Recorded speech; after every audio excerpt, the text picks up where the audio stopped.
Hi ನಮಸ್ತೆ. ಆಹಾರ ಬುತ್ತಿಗೆ ಸ್ವಾಗತ. ನಾನು 100 ಗ್ರಾಮಷ್ಟು ಕಡಲೆಕಾಳು ನಾನು ರಾತ್ರಿ ನೆನೆ ಇಟ್ಟಿದ್ದೆ. ನಾನು ಒಗ್ಗರಣೆ ಹಾಕದೇನೆ ನಾನು ಕಡಲೆಕಾಳು ಸಾಂಬಾರು ಮಾಡಿ ತೋರಿಸ್ತೀನಿ.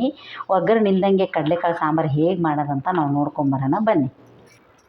ನೋಡಿ, ಒಂದು ಚಿಕ್ಕದಾಗಿರೋದು ಕುಕ್ಕರ್ ತೊಗೋಬೇಕು. ಕುಕ್ಕರ್ ನಾನು 2-3 ಸತಿ ಕಡಲೆಕಾಳು ತೊಳ್ಕೊಂಬಂದಿದ್ದೀನಿ. ತೊಳೆದ್ಬಿಟ್ಟು ನಾನು ಇವಾಗ ಅದಕ್ಕೆ ಮಸಾಲೆಗಳು ಹಾಕ್ತೀನಿ. ನೋಡಿ, ಕಡಲೆಕಾಳು ನಾನು ಹಾಕ್ಕೊಂಡಿದ್ದೀನಿ. 1 ಈರುಳ್ಳಿ, ನೋಡಿ 1 ಟೊಮೊಟೊ, 2ರಿಂದ 3 4 ಹಸಿಮೆಣ್ಸಿಕಾಯಿ.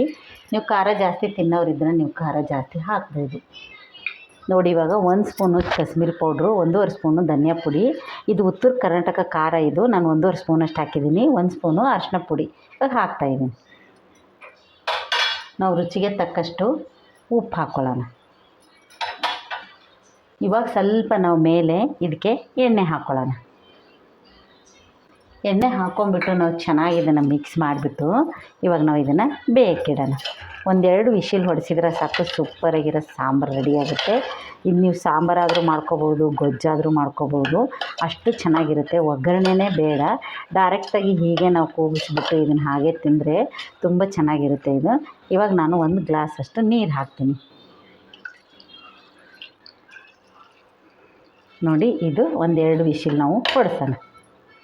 ನೋಡಿ, ಇವಾಗ ನಾನು 1-2 ವಿಶಿಲ್ ಹೊಡೆಸ್ಕೊಂಡು ತೊಗೊಂಬರ್ತೀನಿ ಬನ್ನಿ. ನೋಡಿ, ಎಣ್ಣೆನೇ ಇಲ್ಲದೇ ಸಾಂಬಾರು ಎಷ್ಟು ಚೆನ್ನಾಗಿದೆ ಅಂದ್ರೆ, ಈ ಥರದ್ದೊಂದು ಸತಿ ನೀವು ಜಾಸ್ತಿ ಒಗ್ಗರಣೆ ಹಾಕಿ ಮಕ್ಕಳಿಗೆ ಕೊಡೋದ್ರಿಂದ ಕೆಮ್ಮು ನೆಗಡಿ ಶೀತ ಬರುತ್ತೆ ಅನ್ನಂಗಿದ್ರೆ ಈ ಥರ ನಾವು ಹಾಗೇ ಇದನ್ನು ಒಗ್ಗರಣೆ ಇಲ್ಲದೇ ಕಡಲೆಕಾಳು ಗೊಜ್ಜು ಮಾಡ್ಕೋಬೋದು. ಎಷ್ಟು ಚೆನ್ನಾಗಿದೆ ನೋಡಿ. ಇವಾಗ ನಾನು ಲಾಸ್ಟ್ಗೆ ನಾನು ಕೊತ್ತಂಬರಿ ಸೊಪ್ಪು ಹಾಕ್ತಾಯಿದ್ದೀನಿ. ಲಾಸ್ಟ್ ಕೊತ್ತಂಬರಿ ಸೊಪ್ಪು ಹಾಕಿಬಿಟ್ಟು ನಾವು ಚೆನ್ನಾಗಿ ಮಿಕ್ಸ್ ಮಾಡಿ ಅನ್ನದ ಜೊತೆಗಾಗಿರ್ಬೋದು, ಚಪಾತಿಗಾಗಿರ್ಬೋದು, ಎಲ್ಲದಕ್ಕೂ ನಾವು ಇದನ್ನು ತಿನ್ಬೋದು. ನೋಡಿ ಎಷ್ಟು ಚೆನ್ನಾಗಿದೆ ಅಂತ.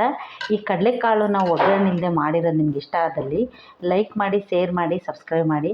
ನಮಸ್ತೆ.